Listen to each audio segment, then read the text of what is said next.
বলো।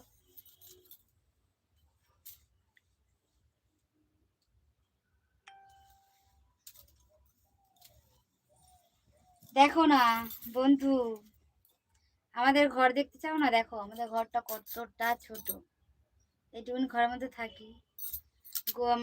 আমার জিনিসপত্র রাখার জায়গা নেই, সেই জন্য জামা কাপড় গোছাবারও সময় পায় না, গোছানো হয় না। দিনের পর দিন আমার এই বিছানাটা একদম জামা কাপড়ে উঁচু উঁচু হয়ে থাকে, গোছানো হয় না। শুধু রাত্রিবেলা করে যখন বিছানা করি তখন নিচে এম করে পাঁজা করে নিয়ে নিচে ফেলে দিই, দিয়ে আবার ফের পাঁজা মেরে আবার সকাল হয় আবার পাঁজা মেরে ওপরে তুলে দিই।